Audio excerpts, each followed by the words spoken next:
పాప ఫాదర్ని. సార్ పాప చనిపోయింది.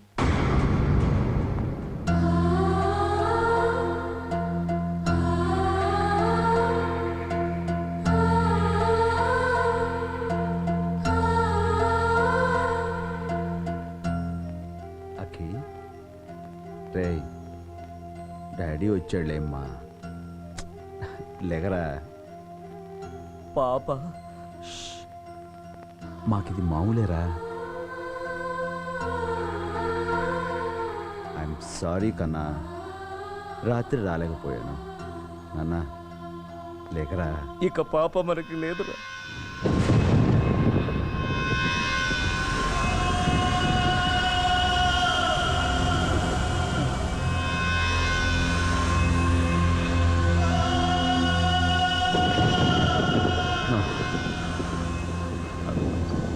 అఖి లేమ్మా, మిక్కి మోజిస్తాను లేరా. Ice cream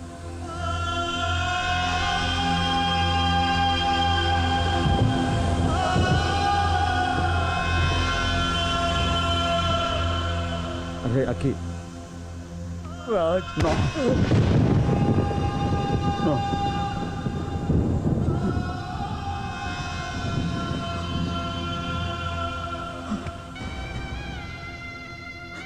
God.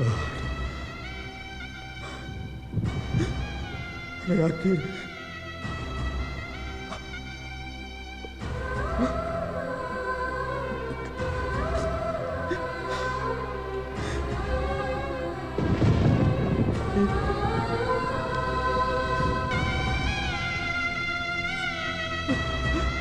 Okay.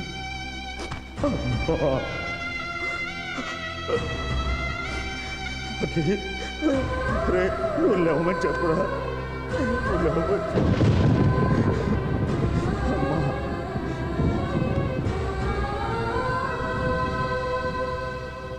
దూరంగా పోకి దొరకనంతగా, తిరిగొచ్చే దారి తెలియనంతగా,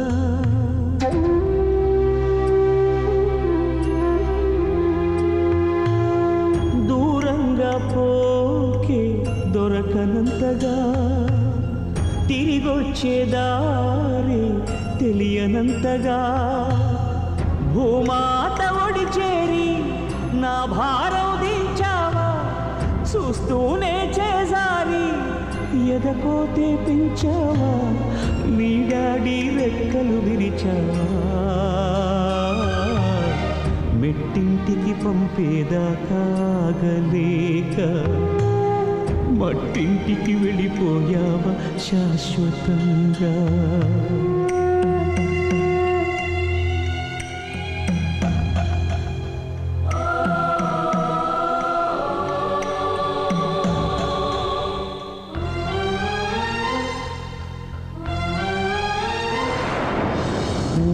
కొట్టే పాపాయి రాని రాదని తెలిసాక, కథలన్నీ కంచికి పోవచ్చిన్నబోయి, పడుకోవేమంటూ ఎప్పుడైనా నిన్ను కసిరానా, అయితే చూడంటూ అలిగావా నా పసికోనా, ఏనాడు లేవను అంటూ పడుకుంటున్నావా, నూరేళ్ల నిద్రతోనే రెప్పలు మూసావా.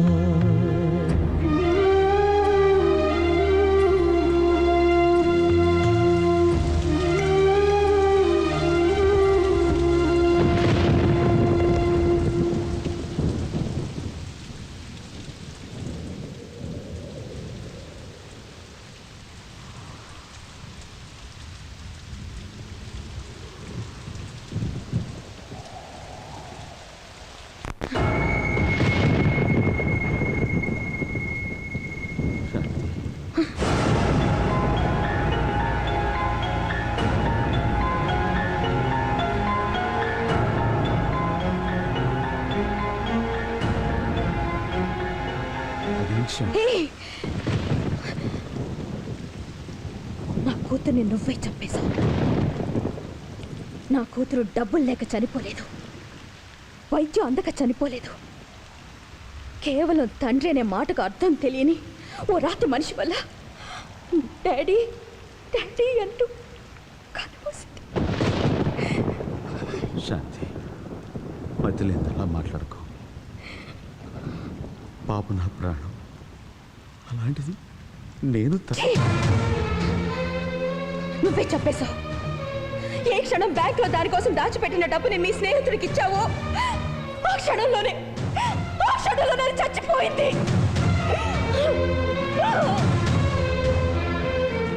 లోకానికి నువ్వు ధర్మమూర్తి, దానకర్ణుడు కావచ్చు,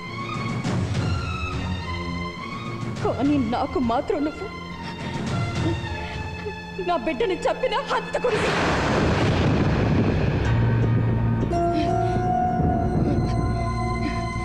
పేగు తెచ్చుకు పుట్టిన నా బిడ్డ అన్నీ తెచ్చుకుపోయిన ఆ క్షణంలోనే మన మధ్య ఉన్న బంధం కూడా తెగిపోయింది. ఈ రోజు నుంచి నీకు నాకు ఏ సంబంధం లేదు.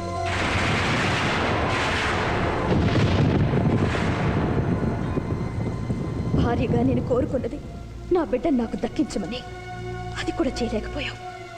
ఎంతో మందికి ఎన్నో చేసిన నువ్వు ఇప్పుడు నాకు ఒక్క సాయం చేస్తే చాలు. జీవితంలో ఇక నన్ను ఎప్పుడు కలుసుకోవద్దు. అదే నాకు నువ్వు చేసే సాయం.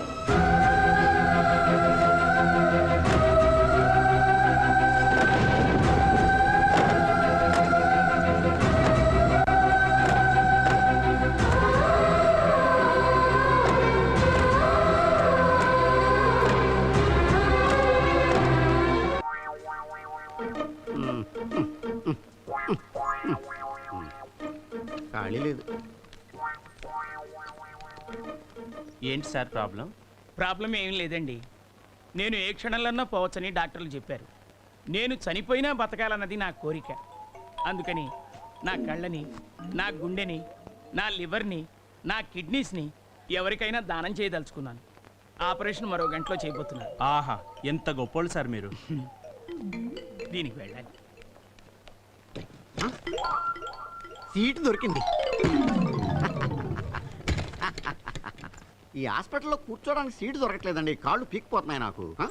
ఏం మర్యాద? ఎందుకు నేను నడిచి రాగలగా? ఇలాంటి గొప్పవాళ్ళు అడగకూడదు సార్. అడ్డడ్డడ్డడ్డ ఏం ట్రీట్మెంటు. Thank you sir. మా హాస్పిటల్ గురించి మీరు ఏమనుకుంటున్నారు? హాస్పిటల్ అత్తారిల్లులా ఉంది. Thank you very much. మీ కళ్ళు సార్ చాలా బాగున్నాయి. చెప్పారు. మీ హార్ట్ సార్ బ్యూటిఫుల్. చెప్పారు. మీ liver very very good sir. ఆఖరికి మీ కిడ్నీ సార్ పర్ఫెక్ట్ కండిషన్ లో ఉన్నాయి. అబ్బా ఎప్పుడు టెస్ట్ చేశారండి బాబు? ఇంత బాగా చెప్తున్నారు మీరు. FRCS కదా? అవునండి. నేను అనుకున్నాను. సరే, మీ ఆఖరి కోరిక ఏమిటి సార్? నా ఆఖరి కోరిక ఏముంటుంది చెప్పండి. పైకి పోతూ నా చేతులతో ఏం తీసుకుపోగలను? ఆహా, thank you sir. Thank you. Doctors come on, let's go to the operation theatre. Operation కి రెడీ చేయండి. ఆపరేషన్ ఎవరికి? మీకే.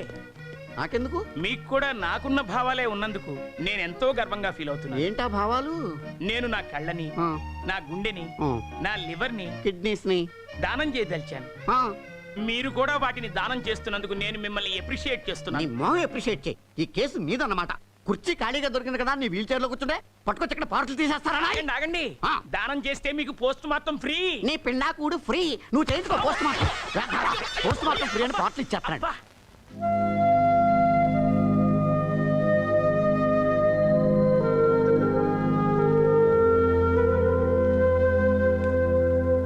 చాలా ఆశ్చర్యంగా ఉంది.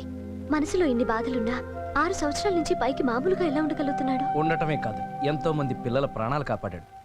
ఇన్ఫాక్ట్ నీ ప్రాణాలు కూడా కాపాడాడు. వాట్? I don't understand. ఒక్కసారి ఆ బిల్డింగ్ చూడు. దాని మీద ఏమి రాసిందో చదువు. అక్షయ ఫౌండేషన్. అక్షయ అంటే ఎవరో తెలుసా?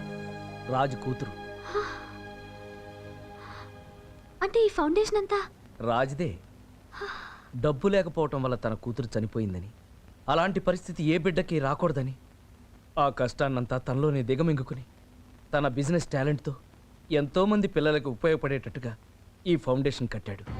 ఖరీదైన వైద్య సహాయం, పెద్ద పెద్ద డాక్టర్లు అన్నింటినీ పసివాళ్ల కోసం ఏర్పాటు చేశాడు. ఏ విధమైన ఫీజులు తీసుకోకుండా ఉచిత వైద్య సదుపాయం అందుబాటులో ఉండేటట్టుగా చేశాడు. తను ఫౌండేషన్ యజమానిగా ఎవరికీ తెలియనీక వాలంటీర్స్లో ఒకటిగా ఉంటూ వాళ్ళతో కలిసిమెలిసి సర్వీస్ చేస్తున్నాడు.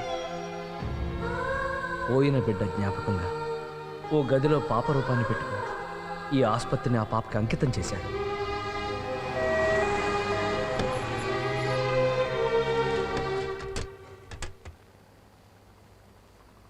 Hi Priya, how are you? I'm fine. నేను అర్థం చేసుకోలేకపోయాను. I'm sorry Raj. I'm extremely sorry Raj. It's all right, take it easy, come on. Raj, కనీసం మనం ఫ్రెండ్స్గా అయినా ఉండొచ్చా?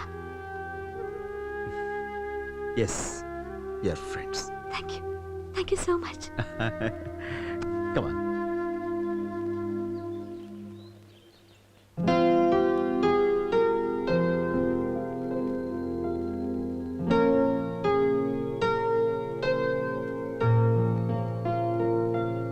రాజ్, ఈ చీకట్లో ఒంటరిగా నువ్వు ఏం ఆలోచిస్తున్నావో నాకు తెలుసు. అక్షయ్ చనిపోయి వాటికి 6 సంవత్సరాలైంది. పోయిన అక్షయ్ గురించి బాధపడకు. తను ఎక్కడికి పోలేదు. కంటికి దూరం అయిందేమో గాని నీ మనస్సులో శాశ్వతంగా బ్రతికే ఉంది. అంతేకాదు, ఇక్కడ పనిచేస్తున్న అందరి హృదయాల్లోనూ నువ్వు కాపాడిన వేలాది పసిపాపల మనసుల్లోనూ ఎప్పటికీ బ్రతికే ఉంటుంది. ఇంతమంది జీవితాలను నువ్వు కాపాడాలనే ఆ భగవంతుడు నీ జీవితంతో ఆడుకున్నాడేమో నాకు తెలీదు.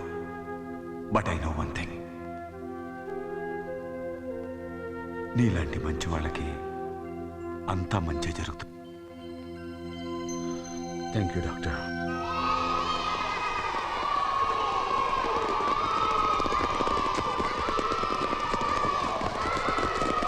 కొంచెం వెనకండి సార్. సారీ. ఏంటండి ఈ హడావుడి? రిపబ్లిక్ డే కదా, మేరా భారత్ మహాన్ పురుషం జరుగుతుంది.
చేశారా?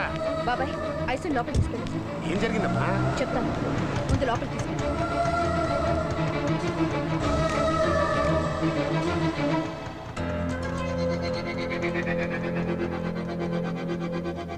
శాంతి, మన అక్షయ. అక్షయ కాదు, ఐశ్వర్య. ఐశ్వర్య? అవును, నా బిడ్డ ఐశ్వర్య.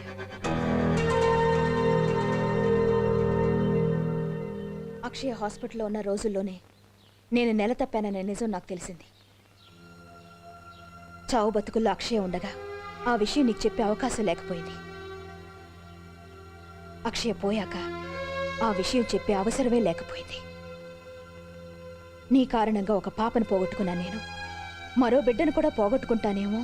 అలా జరగకూడదని ఆనాడు నీకు దూరంగా వెళ్ళిపోయాను. శాంతి, ఒక్కసారి మన బిడ్డని. ఆగు. జీవితంలో నిన్ను మళ్ళీ కలుసుకోకూడదనుకున్నాను. దురదృష్టవశాత్తు మళ్ళీ కలిశాను. శాంతి, ఇన్నేళ్లు గడిచినా నువ్వు గతం ఏమాత్రం మర్చిపోలేదా? ఎలా మర్చిపోగలను? ఈరోజు అక్షయ కన్ను మూసిన రోజు. అందుకు కారణమైన నిన్ను చూస్తుంటే అది మరింత గుర్తుకొస్తోంది. దయచేసి వెళ్ళిపో. నువ్వు ఐశ్వర్యని కలుసుకోవడానికి, నువ్వెవరో తెలుసుకోవడానికి వీలేదు. అది కాదు శాంతి. నా మాట కాదని నువ్వు ఐశ్వర్యకి దగ్గరైతే శాశ్వతంగా దాన్ని తీసుకుని దూరంగా వెళ్ళిపోతాను.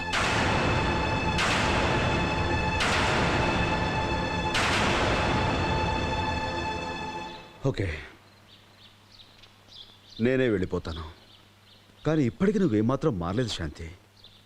అనిపించింది అనేటివి తప్ప అవతల మనిషి మాటలే వినాలని నువ్వు అనుకోవు. ఓకే, బట్ వన్ థింగ్, ఎవరెవరు కలవాలో ఎవరెవరు కలవకూడదో నిర్ణయించేది నువ్వు నేను కాదు, విధి. ఈవేళ నా బిడ్డని కలవాలని రాసుంది, కలిశాను.